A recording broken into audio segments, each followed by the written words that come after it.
Hello, everyone, and welcome. My name is Heather Evans.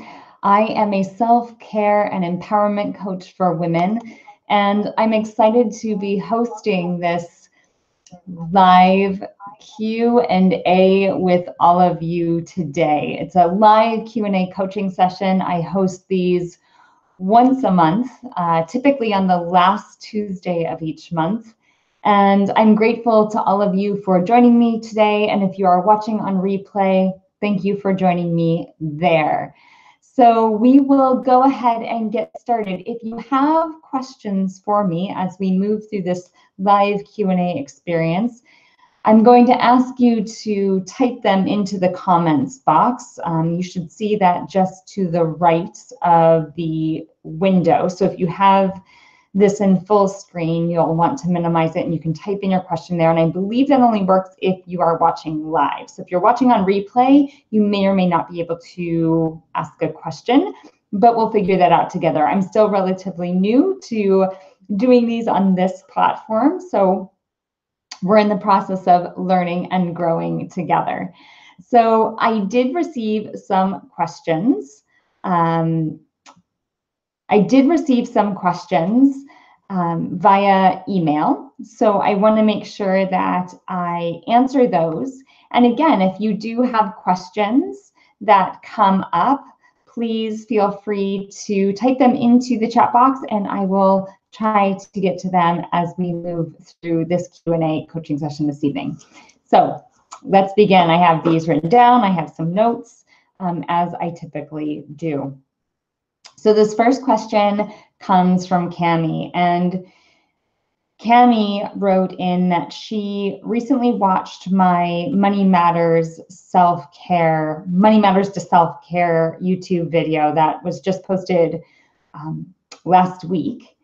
And thanks for watching that, Cami. And she wants to know how she can go about breaking down her money story. So Cami, thank you for asking the question. Let me back up a little bit for those of you who didn't see the video about Money Matters and what it means to break down your money story.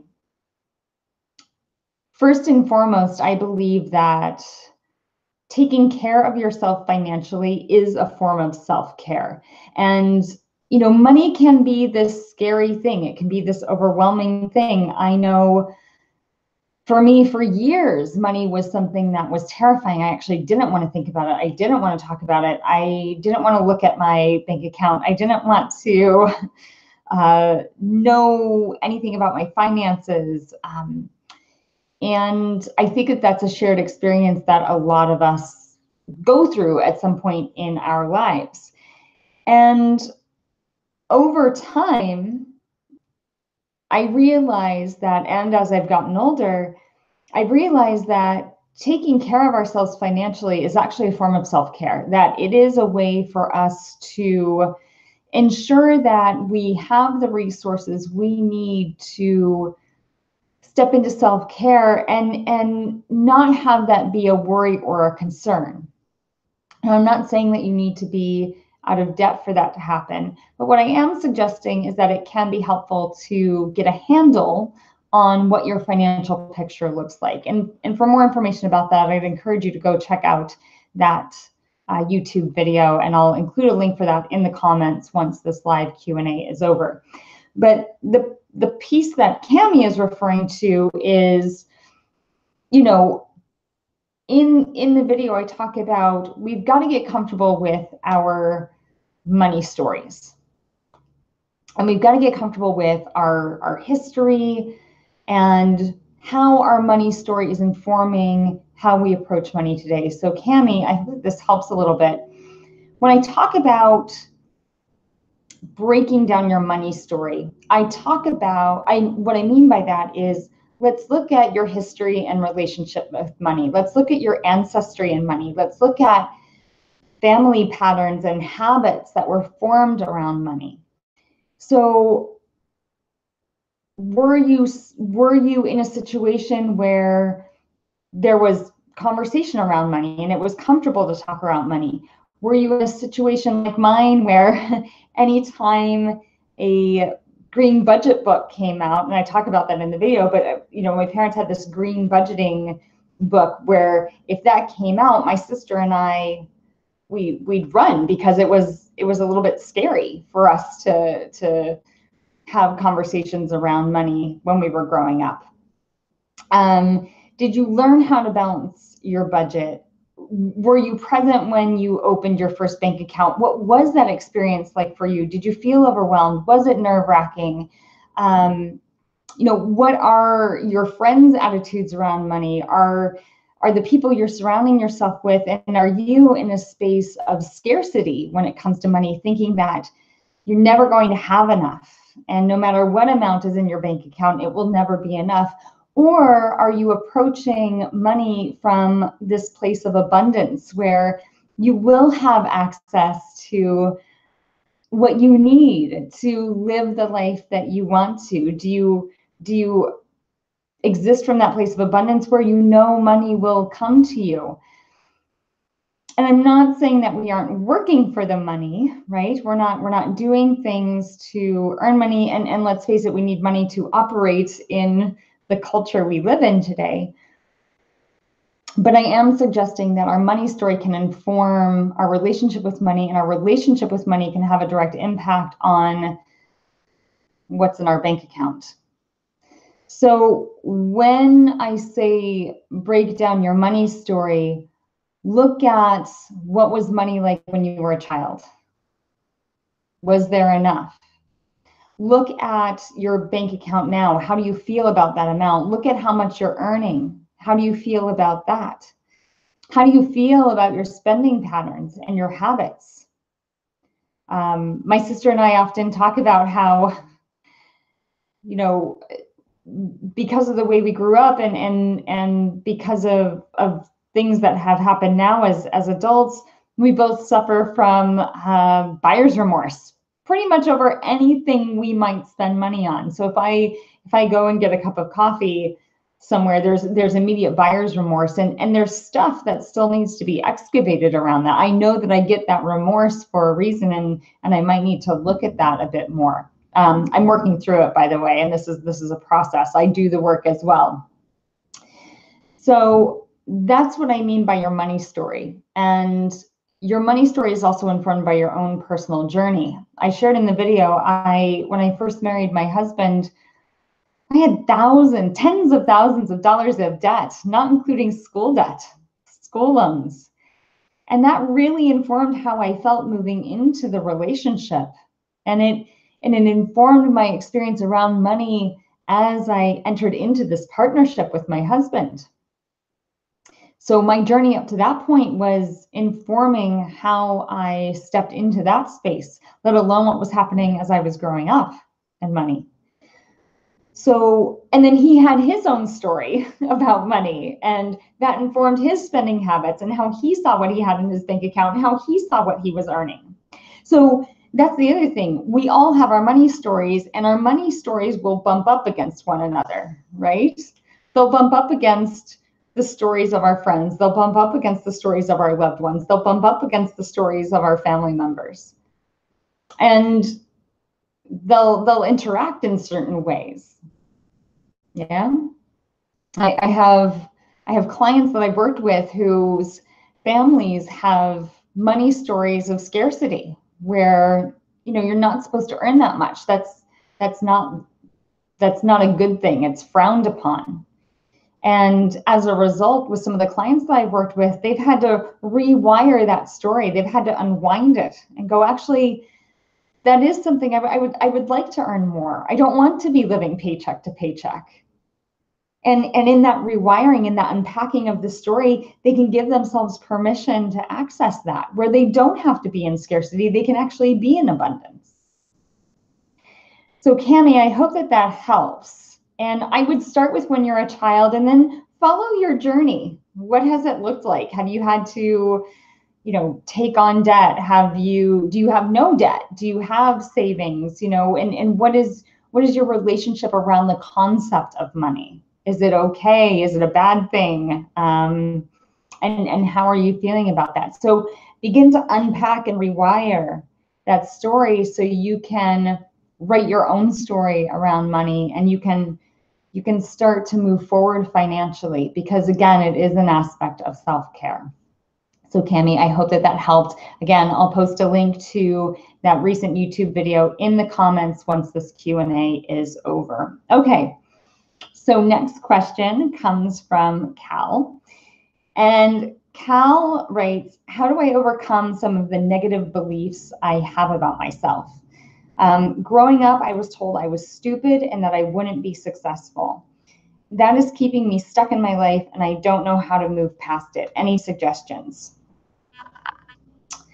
Cal, first of all, I want to say I'm sorry that anyone told you that you are stupid and that you can't be successful.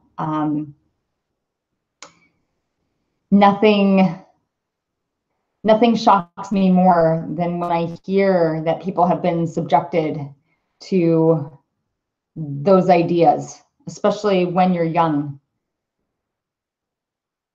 You know, these stories, as you rightly pointed out, Cal, they leave an imprint, and they become embedded in the fabric. They leave marks. And it sounds to me like these stories that you were fed about being stupid or not ever being successful are impacting how you're moving forward into your life today. But here's the awesome thing, Cal, and I want to hold space for this for a moment. You're self-aware enough to know that these are stories. You know that they aren't true. And the reason I know that is because you asked this question. You know that you don't have to live within the structure that somebody else laid out for you when you were young. You actually know that you have full capacity to do and be whatever you want as you follow your path of purpose forward in this life. So I want to take a moment to acknowledge that, Cal, because having that awareness is oftentimes the first step of unpacking this. So what I would say is, you know, all of us are human, and all of us have this inner voice, this critic that likes to pop in and tell us things about ourselves. And oftentimes that inner voice has taken on scripts from other people, from situations, from people in our lives that have told us things about ourselves that sometimes aren't true. And that inner voice really likes to put these messages on repeat, right? Unless we have the awareness to say, oh, wait, that's not resonating anymore, just like you did, Cal. You know that that message is not resonating any longer. That's why you wrote in. So you know that that idea or that script of I'm stupid and I can never be successful actually isn't true for you. And what I want to encourage you to do is think in your mind and bring up instances where you have felt knowledgeable, either because of lived experience or because of something you've learned or done in your life. And by the way, if that's too challenging, if the voice is so loud that it's hard for you to generate that thought on our own, reach out and connect with someone who loves and supports you and ask them to give you this feedback. Somebody who's not going to reinforce this negative messaging that you received when you were young. So either you're bringing up these memories of moments when you felt knowledgeable, either because of lived experience or because of something you learned. And also moments where you have felt successful, where you have achieved something that you didn't think was possible, or something in the everyday, right? These things don't have to be at like level 10 all the time. We have everyday successes, and those are just important, if not more important than the big moments. And again, if you have trouble bringing up those moments of success, and I know you have them, reach out to somebody who supports and loves you. Ask them for that feedback. Sit down with them and take notes. Record it on your phone on a voice recorder. But start hearing other messages. Start getting those reminders that actually are the truth. That actually this script is not true. It's not true at all.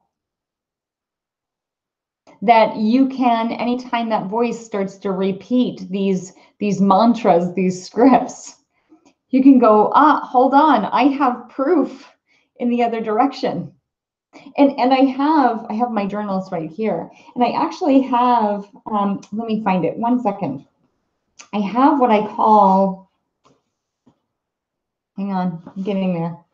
I have an evidence journal. It's a little notebook that I have. And this is a journal that whenever I have something happen that tells me that I'm on the right path, that reinforces that I'm doing what I'm supposed to be doing in this world and that I'm making the difference that I hope to be making, I write it down, whether it's a connection with a client, whether it's somebody who's come to one of my movement classes, whether it's a dance student who expresses something in the moment, either moving or after class. Yeah. When I get feedback on a Facebook post or when I get somebody who writes in questions for a live Q&A coaching session. When I get that feedback, when I get those moments, I put them down in a journal. And then anytime my little inner voice or inner critic starts to speak up going, not sure if this is right. You don't have what it takes. I just go here and I open it up and I go, no, actually, that's not true. I have evidence right here that I'm doing what I'm supposed to be doing. Yeah. And it's not about ego. And it's not about building myself up. What it is about taking those moments of truth, taking those moments of your true experience, of your brilliance, of your knowledge, of your skills and abilities, those moments of achievement and success, the big and the small, and taking note of them because that's your truth. This whole story that somebody laid out for you when you were young, not true, not true. And you have full permission to say, I'm not listening to you anymore because I've got evidence and I have a friend who's telling me otherwise. And I'm having these memories and this lived experience that's in total contradiction to that voice, to that script. So Cal, you get to decide. You get to decide how you want to write your script moving forward. You get to decide that your story is one of brilliance and success, however you choose to define that. I hope you found that helpful. Get your journal, get your friend, yeah? Access that memory bank that's letting you know, it's not true. You've got this, Cal. I believe in you. It's just time for you to tune into and access that brilliance that exists within. And again, full permission to say no to that voice that's telling you something that's not true. Okay? Thank you so much for writing in. And if anybody can identify with that, just add in the comments, yeah? It's part of the human experience that we have these scripts that run, and it's such a big part of our work is to break that down. To say, I actually don't believe that script anymore because it's not true. It's some of the most important work we can do to take care of ourselves, to nourish ourselves with truth. Yeah. Not to take away from ourselves, not to deplete ourselves by entertaining these ideas that somebody else laid out for you about what you're capable of, what's possible for you, defining who you are in this world. You get to do that. No one else. Okay. The third question comes from, and I'm just going to check here, just make sure. Okay, so the third question comes from Melissa, and which is my sister's name, by the way. So hi, Melissa. Not my sister though, not my sister who wrote in.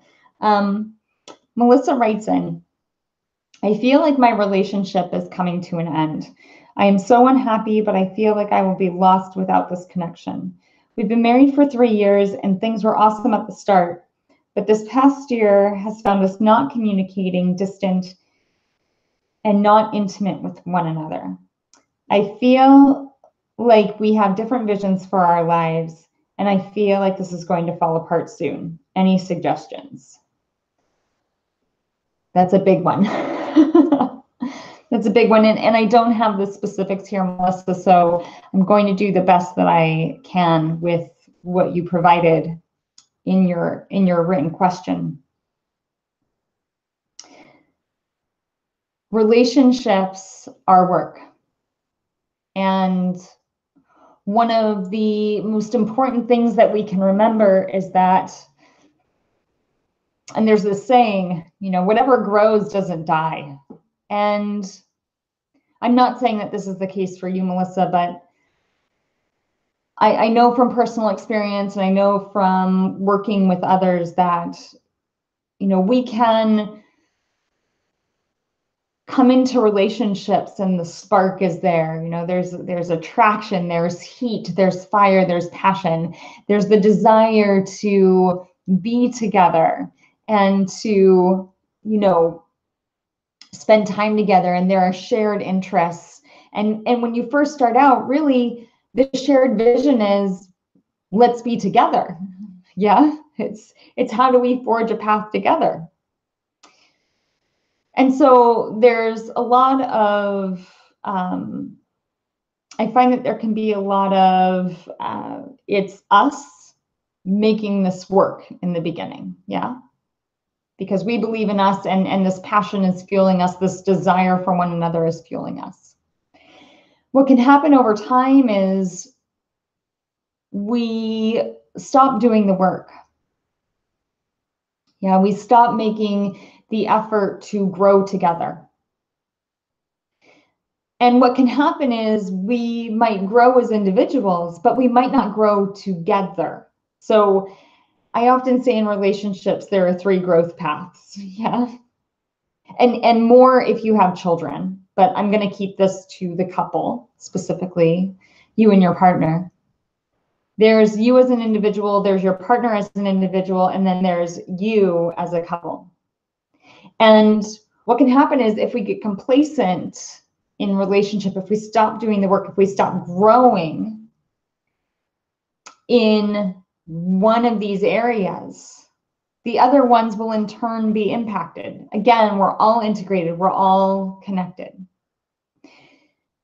So what can happen is either you as an individual can stop growing because all of the attention is being put into the growth path of us. The partner can stop growing because all of the attention is being put in the growth path of us. Or the growth path of us, that path of us stops growing because the 2 individuals are growing on their own separate tracks.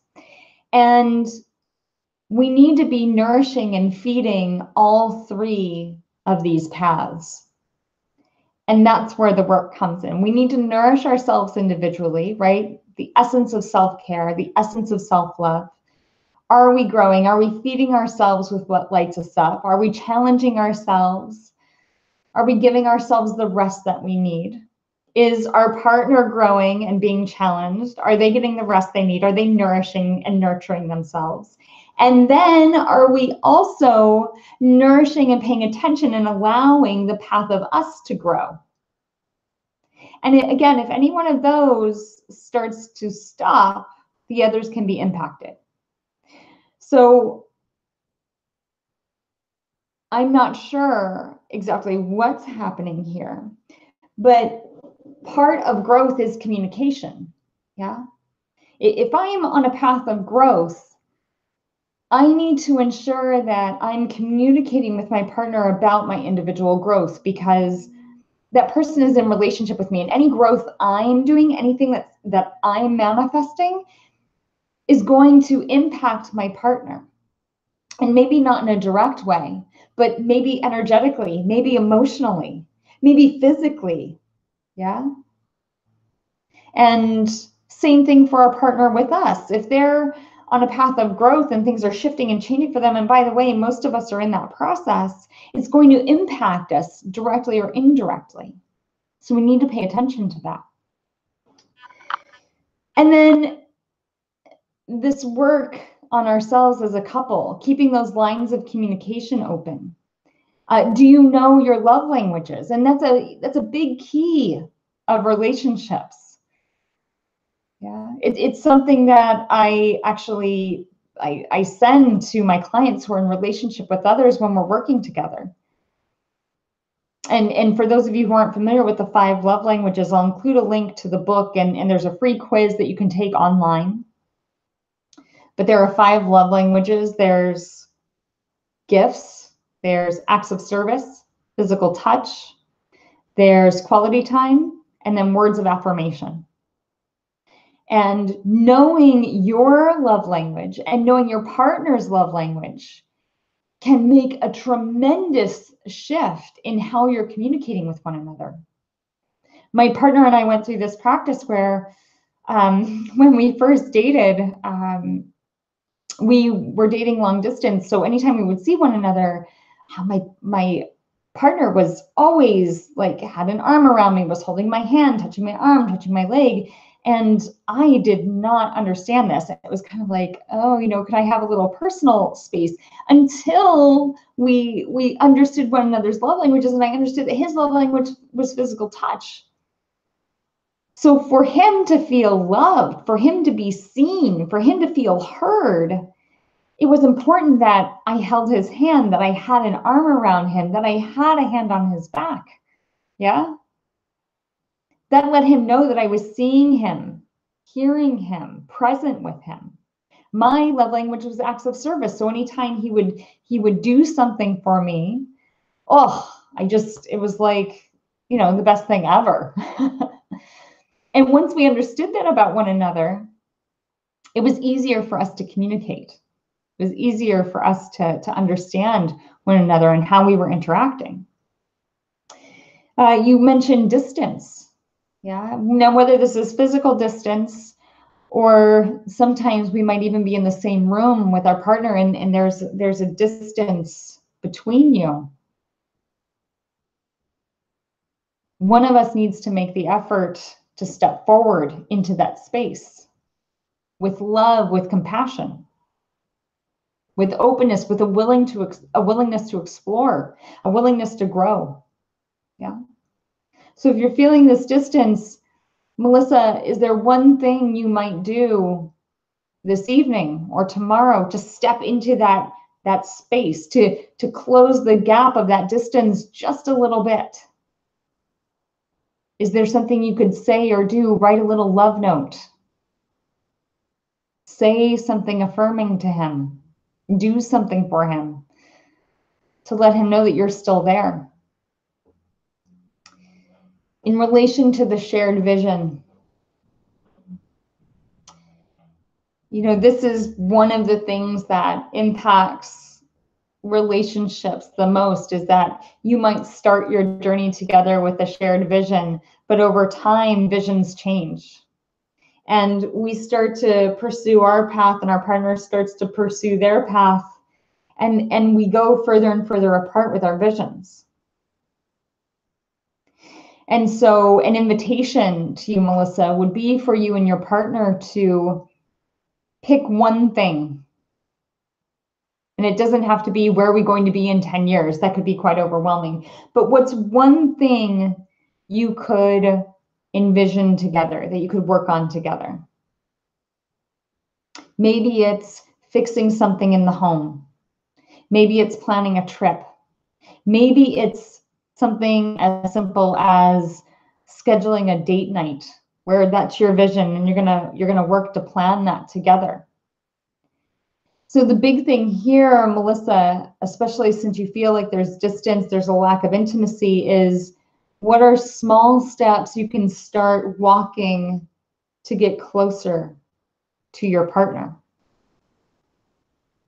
What are small steps that feel good for you, but also you know will be received by the person you're with? And right now you might have big question marks, right? You might be sitting there going, whoa, Heather, I'm not really sure what I can do. This feels insurmountable. And if that's the case, if you're sitting there with big question marks in your mind, I'd encourage you to go back to when you first met, when you first started seeing one another. What were the things that lit you up about your partner? What were things that you enjoyed doing together? Those can serve as great resources to inform some actions you might take now. Just because those things were in the past doesn't mean they're not relevant any longer. So remember those three paths, you, your partner, and then you together. Do a little mini assessment. Where have things sort of fallen off? Where has the work stopped? Has the work stopped on my personal path? Has the work stopped on my partner's path? Has the work stopped on the us path? And by the way, sometimes work stops on multiple paths. That happens. We're human. And then start to assess what are those small steps that you can take. Get to know your love language. That might be a first step. Oh, I didn't realize that, my love language was words of affirmation. I didn't know that I felt so loved when hearing the words, I love you, or you did thank you so much for doing this thing, or you worked really hard on that. I want you to know that I value the process you just went through. If words of affirmation is your love language, or something else is your love language, communicating that to your partner, letting them know, hey, I just did this thing. I just realized I feel loved when whatever it is happens. Yeah. And by the way, if you've done the love languages before, revisit them.